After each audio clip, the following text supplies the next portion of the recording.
Going on, man? This is ENigma. Yeah, and this is ENigma, and this is Enigmas Unchained.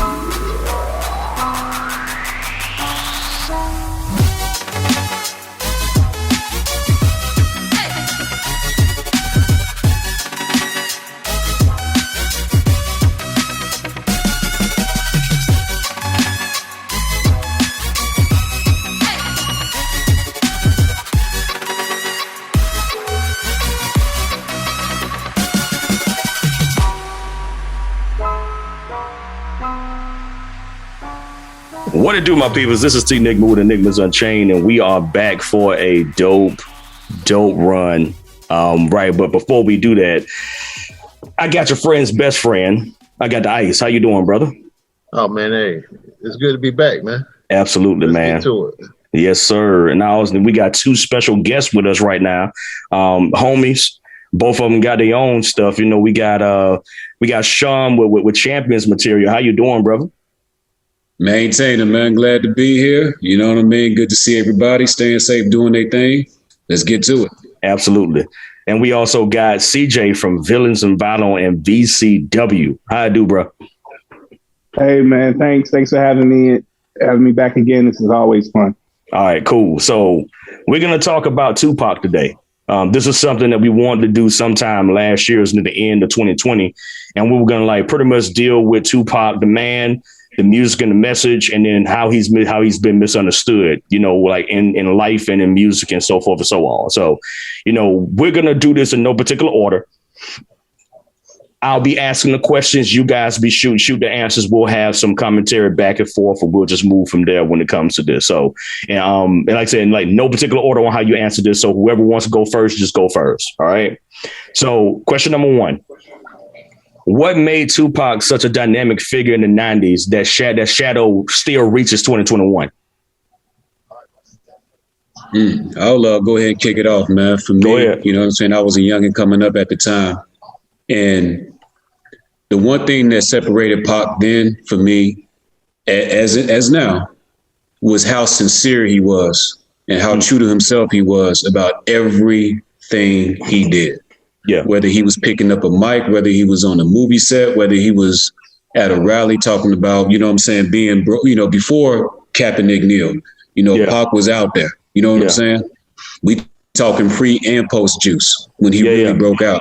Yeah. And he always was standing up for what he believed in. And again, coming up the way he did without, having a father figure around. He didn't always know everything, but he always acted on what he believed in. And having that kind of sincerity is something that it rubbed off on everybody that was around him, and you could sense it, even if you didn't know him. Like none of us here actually knew him.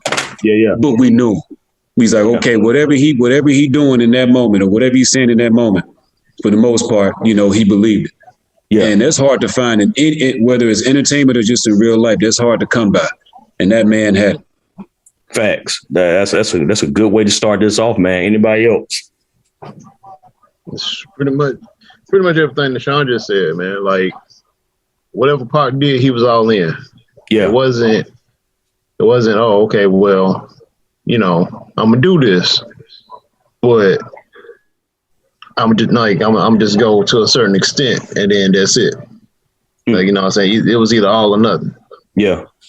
And I think that's what makes a lot of people love him to this day. Cause you got some cats like that we listen to. Like, so they was okay for a good run. But, like we might bring them up sparingly nowadays. Like you can still bring Pac up, and they hadn't mixed or like messed with any of his old music. Like to this day, it still stands the test of time.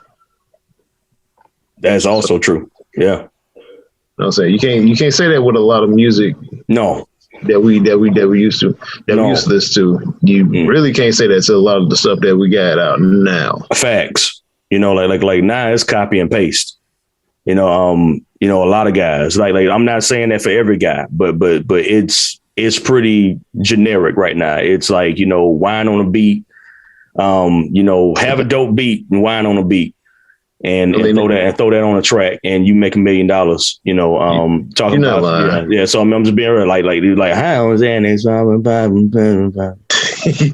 I mean, because and then the bad part is you said, but the bad part is that's not even like a dig at the producers. It's not.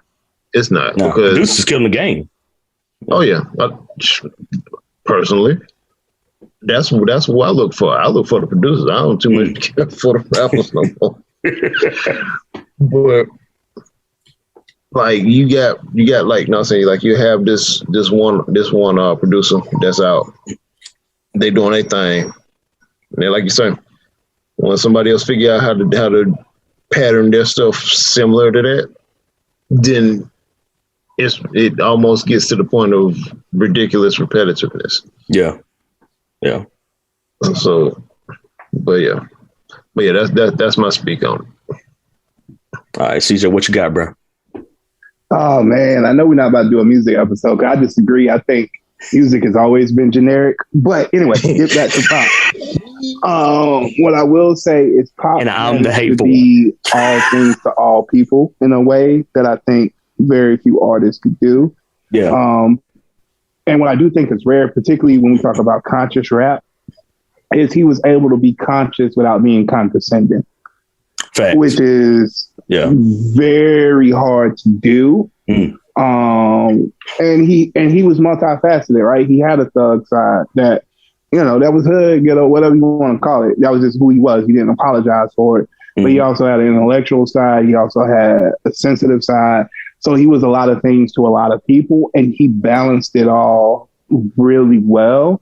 And all of it to, Sean and Mitchell's point was completely authentic. I never felt like good or bad, right? Because sometimes it probably did him a disservice. I never felt like he was faking. Yeah. So, I'm not saying he was the hardest person out. No, he wasn't the hardest person. Yeah. He just struck me as a genuine person. Yeah. And we, like I think Sean said, we never really know him. So you never really know anybody. But I can only talk about how he presented himself musically in the way that he connected with people. So, yeah. Listen, but at the same, we're talking about the man right now. We'll get to the music in a little bit. It's because what we're looking at the moment. When we were talking about him not being the hardest dude, I don't know if you guys remember that joint, but when he got arrested, and he was put in jail for 18 months, and they did an interview with him while he was in jail. Do y'all remember that joint? Like when they ended it, he was like, man, I ain't trying to flex on nobody in here. He was in jail. It's like, man, but that's survival, man. That's survival. Yeah, I mean, I watched that. I watched that interview. I'm not knocking him. I'm talking about like I said, he was real. He was like, I'm not trying to be in here acting like something that I'm not. He said some of these cats in here for like double homicide murder. You know what I'm saying? He said, what in the world I look like? I was like, I can't do nothing but respect the dude that know what he's supposed to know his limit. He like, all right, nah, I'm not gonna mess with this situation. I'm not gonna push this no further than I should. He said, but when I get out here, I spit at a sucker, but I ain't spitting at a sucker in here. I'm not doing it in here. You know what I'm saying? But I would add to the like you guys were talking about. I would say he understood something that Black people are still trying to figure out in 2021. He understood his cultural identity. So Pac had already figured it out, but before he hit his 20s, because of the history that he was given, because of his name, like Tupac Shakur, with Tupac Amaru, like being after I think it was a Peruvian revolter. You know what I'm saying? If I'm not mistaken, I think it was a Peruvian revolter that lost his head because his revolt failed, but he refused to let his people on. He was like, I'm just going to fight until my people are free. Like, that's his name. You know what I'm saying? So he was like, every time somebody says my name back to me, you're telling me to revolt until I die. You know what I'm saying? I was like, dang, there's like Nipsey was close. You know what I'm saying? Nipsey was doggone close. I'm just going to be real with you. I may not have liked this music as much. And that's like, no, I'm not really trying. It just didn't appeal to me. But the man's character, though, I was like, this sucker is close. And if he would have, we ain't getting into that. But yeah, like that it's not even his fault. I'm talking about the other dude that clapped him. If that situation didn't happen, 2021 would be a completely different scenario right now. I really do believe that. Like the you know what I'm saying? But like that dude's shadow, like Tupac's shadow is so freaking big. And we got guys now that are trying to chase parts of it and not like the entire thing. They can't even do the whole thing. They're like, well, I'm gonna be the thug version. I'm gonna be the poet. You know, I'll grab this part and I'll be like the death row. You know, Tupac. I'll be that guy today. And it's not the same. You know, it's not the whole picture that Tupac had. So question number 2. What moment do you think made him a household name? Well, I'll tell you what, I guess I'll kick this off one more time. And I alluded to it a few moments ago. I was aware of Pac, and what was I, 8, 9, something like that at the time, a young one coming up, when he linked up with Digital Underground, when he was out there in Cali, when he left Baltimore, and, Jada and everybody when he was over there. Yeah. So I was aware of him. I saw a couple videos. He was, dancing in the background, but it was a track that the Digital Underground, they let him, do a feature. It was called Same Song. Mm. And I remember when he came on and he had the African garb on and he was doing this thing, I was like, I don't know who this kid is, but I'm gonna see him again. Mm. Right. So that was when I first became aware of him. But when I knew he was going to be something entirely different was Juice. Mm. And I would say that performance, with the possible exception of Denzel as Alonzo in Training Day, that performance is the most mesmerizing performance I've ever seen on screen, period. Yeah, and I was like, that ain't acting. I was like, that's that that certain people have and certain people just don't. Certain things you can be taught. Yeah. Certain things you can't be taught. Yeah. And that performance, and I don't care what anybody say, I think he took that performance with him for the rest of his life. The way he was operating before Juice and the way they call it method acting. Yeah, yeah. I think Robert De Niro is probably the most famous for that. Yeah. He took that role with him the last 4 years he was with us after the fact. Mm. So that was the first time I really became aware of the fact that this guy was going to be different. I hoped that he was going to, go on to do other things. I thought he was going to be multifaceted. I didn't think he was going to be in just in one box. Yeah. So that was the first time I became aware of him and, was definitely, looking to see what he was going to do next. Bet. Let me see. I feel like, I feel like Sean, like with Juice really set him up for life. But instead of Same Song, like I started paying attention to him when they did I Get Around. Mm. You know what I'm saying? Like that's when I first like really like know. And like I notice him and I just keep it in the back of my head and then like, oh, okay. Well, cool. And then you know what I'm saying, like, so you know what I'm saying, like he was doing music, like he did Juice. Mm-hmm. But then and he was doing The Different World. Like he was in a few episodes of A Different World. Yes, he was. Yep. You know what I'm saying? Because I think he was Jada's old boyfriend. Yeah, it was an old boyfriend. Only reason I remember is like we do every quarter. Me and my wife hit Different World up. It's a rotation in this house 4 times a year. Like we watch the entire thing. I love it. That is the most adorable thing I've ever heard in my life. Y'all have a quarterly date for A Different World. Anyway, I'm sorry.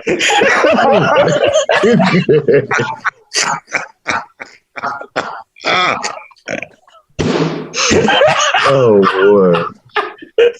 And yes, that is going to be kept in there. Yeah, man. Oh, I mean, yeah, but yeah, you're right. I mean, it was him, and he was also in what else was it? Wasn't he in Fresh Prince? I wouldn't be surprised. No, I don't think so. It wasn't Fresh. It was another popular black show. No, I had to look this up. Nah, hold up. I'm gonna look that up. Y'all go ahead. Y'all keep going. Write it down. In Living Color. That's what it was. Okay. I was like, it was something else I know that I watched when I was like younger that he popped up in. It was in Living Color. Yeah, the gateway for all talent in the 90s. So no offense to nobody else, but yeah, it's a gateway for all talent. We'll have a whole podcast about that another day. So CJ, what you got? Like, what moment do you think made him a household name? Household name? That's so tough because I feel like when I say that, I think I'll say stuff, and I think, to be honest, not to be funny, they'll make it famous in Black households. No, I feel that. No, so this is like so. If you want to, I don't mind because like that's why I pose this question in a particular way. I think we all can agree that Juice was like an anchor. I mean, like I think that we all for the Black community. But for like let's say, like, and I'll do another round. So you can start this one out then, CJ. For the world, what moment do you think was the point where we were like, oh shoot, nah, you can't deny this dude no more? You know what I'm saying? I would say it's either two songs, and for me, that I think globally, I think there's other moments. I think Different World. I think getting into the Atlanta cop shooting. Yeah. How do you shoot it out with cops and you still alive? Like, so that all that is stuff that I think for us is for Black men, I think made it famous to us. Yeah. But globally, I think it's either Keep Your Head Up or Dear Mama. I can't, one of the two. And I'm going to go Keep Your Head Up. But even then, I think globally, like this true global is probably All Eyes on Me. Okay. Because that's you talking about the song or the album? Because I say album. The album. Okay. All right. Yeah. Because that's a diamond album. Yeah, it is. And I think, I would go All Eyes on Me. And if I had to pick a song or just like one particular thing, then probably Dear Mama. Okay. Bet. So once this is like, you guys can jump in again. Like what you guys think? Like globally, like what made him a household name? I agree. Like, well, I tell you what. Well, not just Dear Mama. So I mean, to this day, like that's like what's one of the songs that you hear on Mother's Day? You know what I'm saying? Like, that's true, Mama. That's true. It's Dear Mama and then Mama by Boys the Man. That's that's pretty much it. And then what about Brenda's Got a Baby?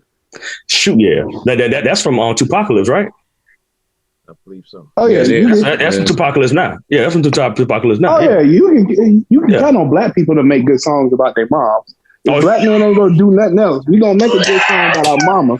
We don't do nothing else. Understand? That is facts. You goddamn right about that. you right, man. So. Yeah, so we're gonna let you know we love our mamas and don't mess with our mamas. All right, pretty much. There's two things that you can go ahead and book it. That's it. If you invoking my mama name, is to give her praise. Otherwise, you might you ain't living. It's best that you be quiet. How about that? Otherwise, it's best that you stay quiet. Yeah, that's pretty much it. No, I think CJ hit it, man. I think Dear Mama was the first time where he was mainstream. Everybody was everybody famous on the music side. And I would say beyond that, Poetic Justice. Because at that time, why did I forget that?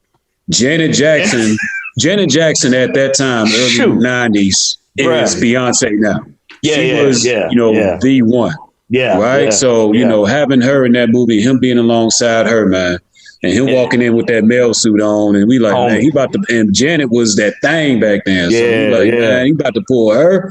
So that movie, not that it's a controversial statement for some, I don't think it's a great movie. No, it's not. Right, but it was definitely a movie that everybody watched, everybody knew, and so seeing Janet in there, they was like, oh wait a minute, that's homeboy from Juice. He can do this too, and it allowed him to show another side of what he could do as an actor, man. And again. Yeah. Two completely different roles, but what's the common thing with this man? There's a sincerity to, you know what I'm saying? There's a realness and the authenticity to everything that he did, man. Yeah, facts. Everything. So I would say Poetic Justice on the movie side, and I would say to CJ and Mitchell's point, Dear Mama on the music side. I'm gonna be real with you, man. The movie that hooked me for Tupac, like outside of Juice, was Above the Rim. Like that was the joint. I was like, I love this dude. I mean. it was above the rim. I was like, how could you hate this man? Even though he was like a villain, I didn't care. I was like, I don't care. I love him. He's a part of the family now. Like a villain. Hey, you know, I love him. And Marlon Williams capped him. He did. Look, you done picked on me this whole movie. Gonna feel the steel. Yo, homeboy rolled up on a quick too, man. He rolled up on a quick. Poor Birdie. You know what I'm saying? Like that's the one that hit me. I was like, I loved him in Above the Rim. He's so good at being, you know, an antagonist. And then he's also good at like making you laugh, you know, like he plays both sides very well. And like to your point on Sean about Poetic Justice, you know what I'm saying? I remember when we watched it when I was a kid, the scene that's burned in my memory, the first scene is the cookout scene. I'm gonna be real with you. I mean, I don't know why, but the cookout scene where he's like, hey, yo, cousin, such and such, you know what I'm saying? He's like, no, we gonna get something to eat. And it's funny because I took that moment from that movie and I did that at like hundreds of cookouts when I hit 10 years. I was like, I'm hungry.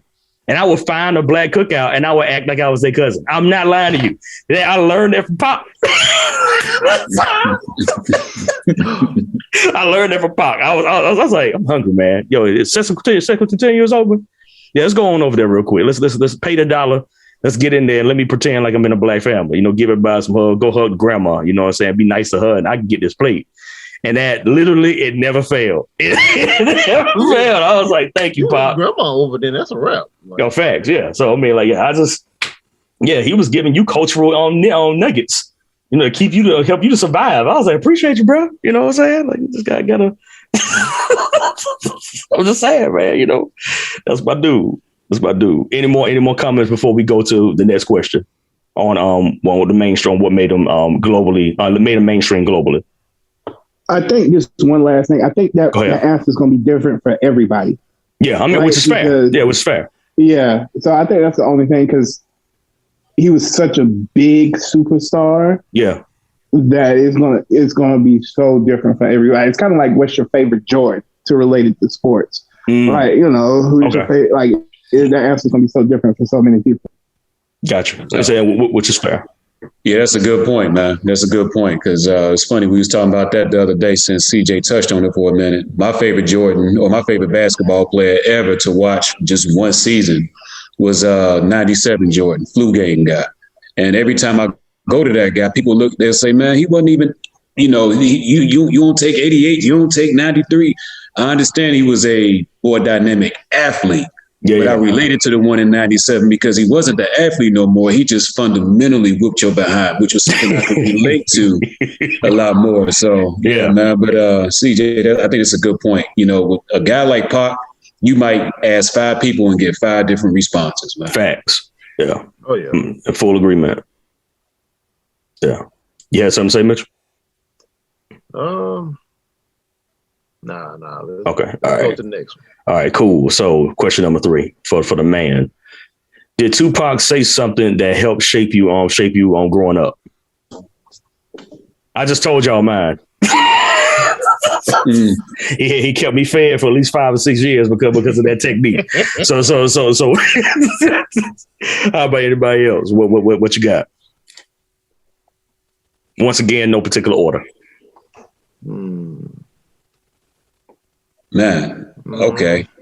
The one thing that stands out most when he first got out, forgot the young lady's name, young white girl. It was a interview that she did with him for NTV where they were just walking somewhere in Cali, like along like a boardwalk somewhere in Cali, and he was fresh out, had the bandana. And one of the things that she asked him in the course of that interview, do you feel like you've become the man that you want to be? And I never forget what his response was. He kind of looked at her. They kept walking, but he kind of looked at her and he kind of like cocked his head. And he said, no, but I'll die trying. And he said nothing else. Yeah. I have not become the man I want to be, but I'll die trying. And it was the way he said that. And one thing that's a lot of people talk about when it comes to Pac is after the first time he took 5 in New York when he thought Big had, not that Big set him up, but I think he felt like Big was aware and didn't let him know. Yeah. From that point on, he felt like he was living on borrowed time. Mm-hmm. And this was, before he got locked up. So it wasn't like prison put him in that mindset. He was in that mindset since before then. So for that man to be barely 24, if not 25 at that time, and to answer that question that way said a lot. And that stuck with me as far as don't think that you got, that your age determines how much you got, like you got to live. Yeah. You got to be in that mindset that tomorrow ain't guaranteed for you. So, what are you doing now? So that would be one thing that stood out to me. That's real good. Yeah. Anybody else? Oh yeah, I got you. It's not so much in what he said, but I think what he wanted to do. Okay. So, I mean, we all know, what I'm saying, about the East Coast, West Coast beef. Oh, yeah. We was all in it.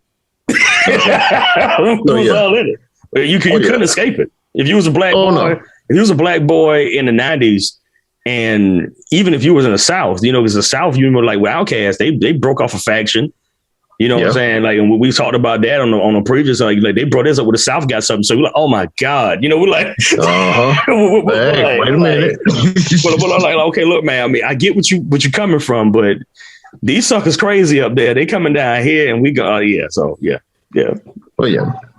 But I'm saying beyond that, like, after, I think either around the time he had passed or like after he passed, then it started coming out about how, he might have dissed a lot of people, but he wanted to bring a lot of people together. I'm saying, like, I guess, like, once he was able to get get the death row stench off of him, so to say, that was inescapable for him. It was. Yeah. But I think, I'm saying, like, his grand scheme.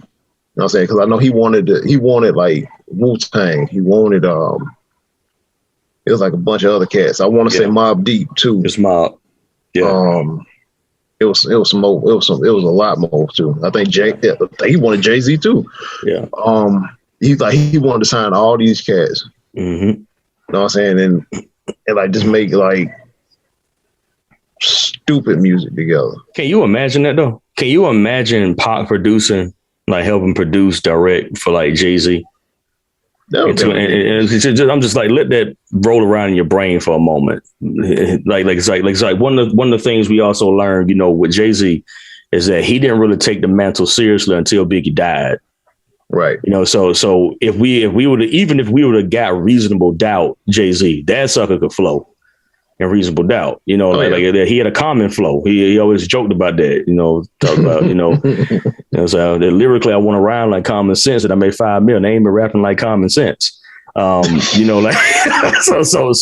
but just processing like an East and a West Coast collaboration at one studio, that would have literally changed the game. That'd have been ignorant.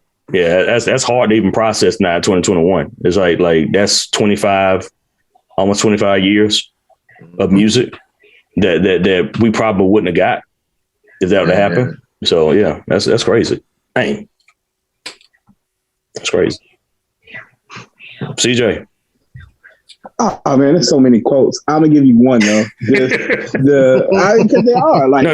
You're right though. You're right. Do your thing.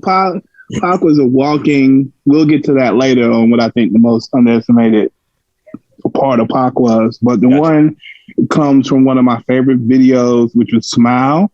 And it was released after he passed away with him and one of my favorite rappers, Scarface. And he says, whatever you see, you gotta keep a sense of humor. You got to be able to smile through all the BS.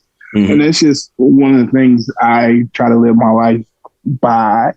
I'm not going to sit here and say it was solely because of Pac, but it was one of my favorite Pac quotes because I feel like you got to always, you got to find a sense of humor in life. Life, even at its most tragic, can be kind of funny At least my life can be. I don't want to speak for nobody else's life. Don't come for me, woke America. I'm saying my life, even at its most tragic. There's some humor in it. So I just try to laugh, and that's my coping mechanism. And so that's always been something that I've admired, or at least a quote that spoke to me a lot.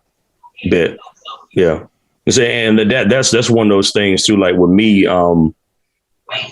Pac had an interview with I forget the name of the guy, but it was right when he was starting, and he unloaded on like every hot topic that was going on in Black America. It's like Black love, whether Black people need to actually be trained in arms and stuff like that. But at least for me, like one of the things that I was like, this sucker different.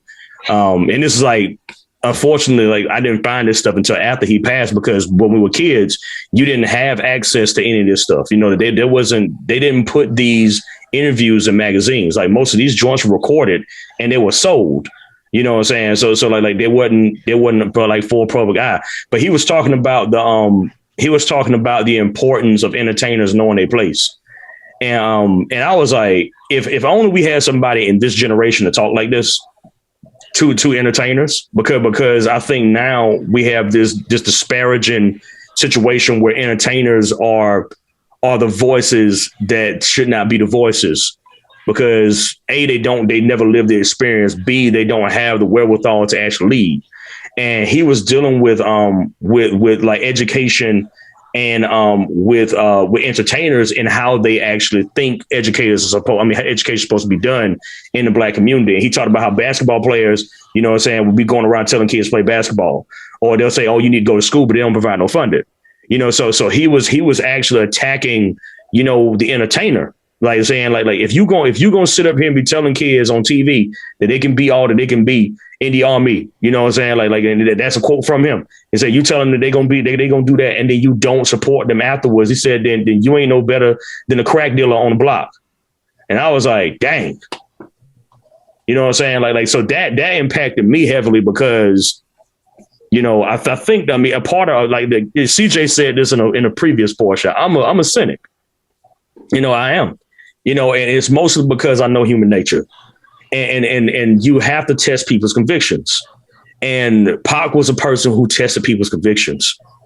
And I appreciated him for that, because he was like probably one of the only rappers that would literally confront you when he didn't have an agree. He would like disagree. He gonna confront you about that. The rest of these suckers are scheming in the background. He was man enough to actually come up to you and talk to you.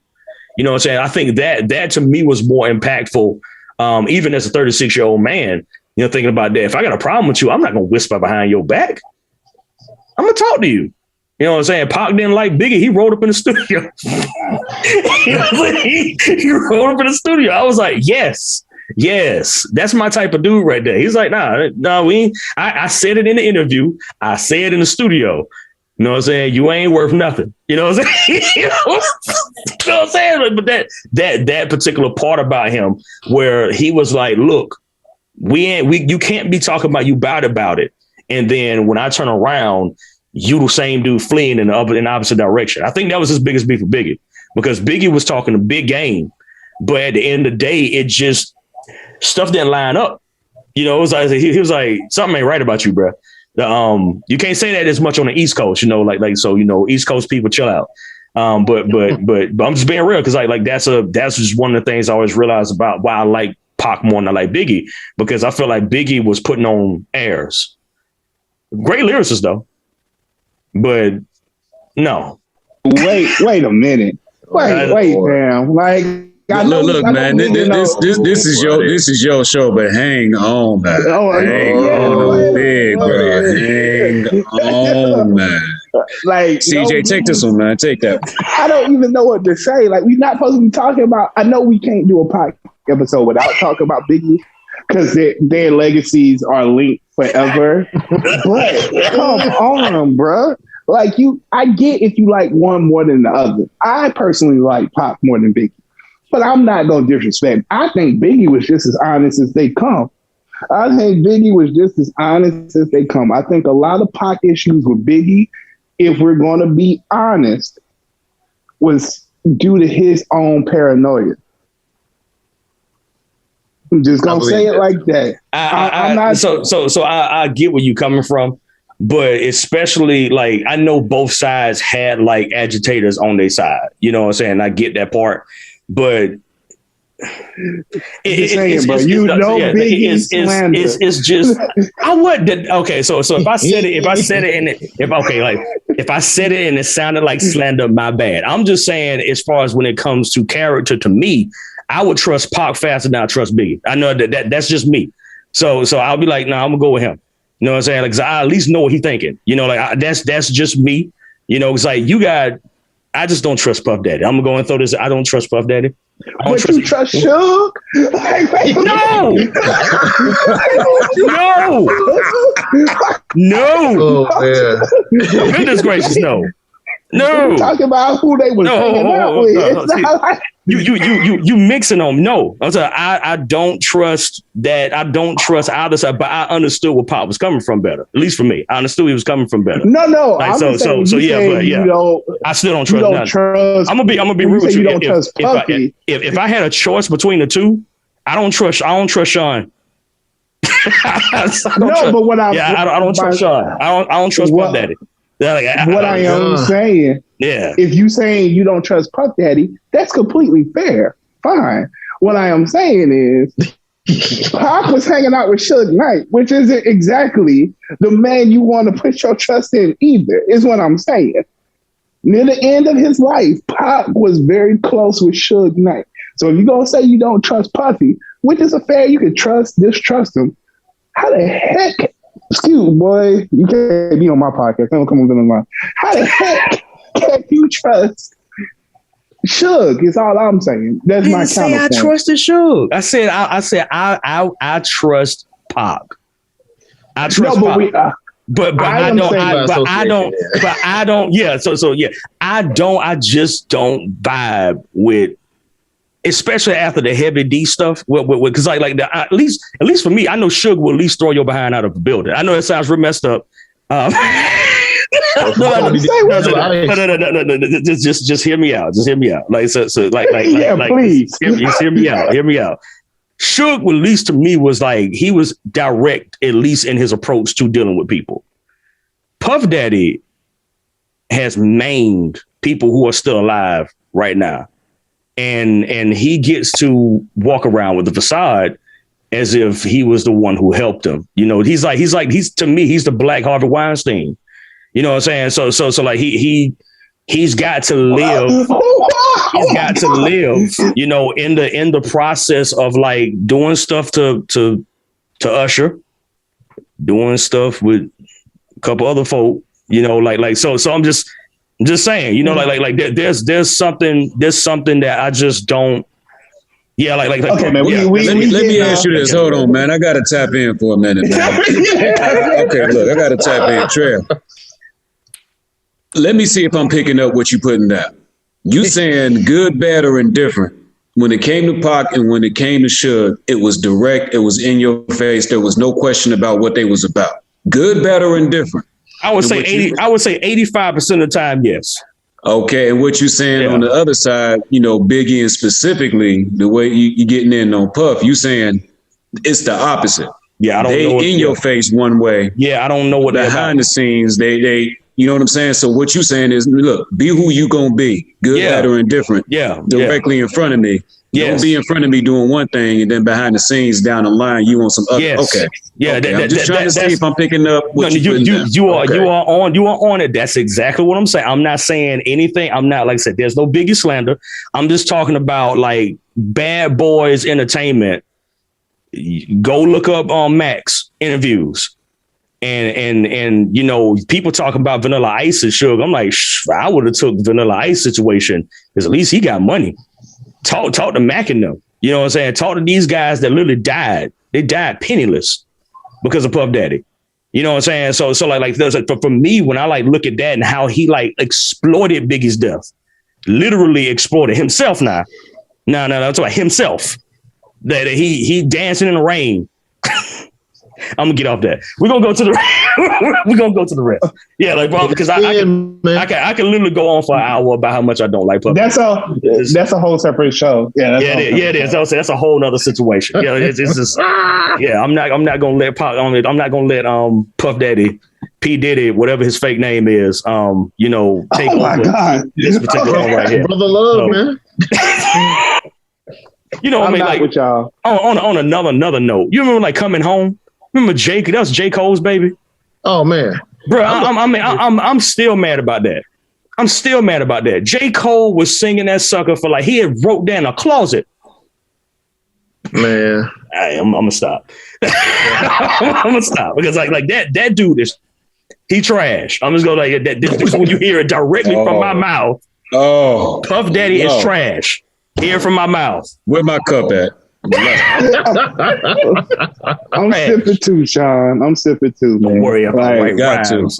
Don't worry about white rhymes. I write checks, man. Realest line ever. Because you know how many rappers got ghostwriters and don't admit to it. Puff said, "Look, at least bro, Puff admitted it." Hey, look. The clock is right. I mean, you can get a broken clock is right at least twice a day. That was his broken clock moment. So yes, absolutely. Like he told the truth once. So ever gonna accuse Puff of being a lyricist? Nobody. I'm not talking about him as a lyricist. It just is a lyricist. Like it's more.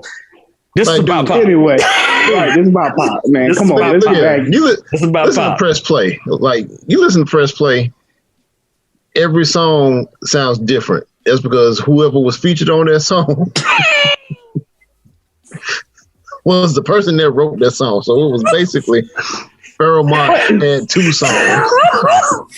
Y'all have completely derailed the show. My goodness. Isn't this supposed to be about Pop?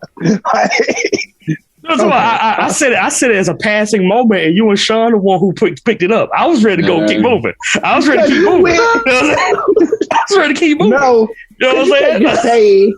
You can't just be like, yo, Biggie didn't seem like he was real, and me and Sean ain't gonna let that slide. Man. Can't do it. We can't do it. Can't do it. Yeah, but don't be blaming me. All right, I said what I said. That's what I said. What I said. The gatekeepers held you up on that one, man. Yeah.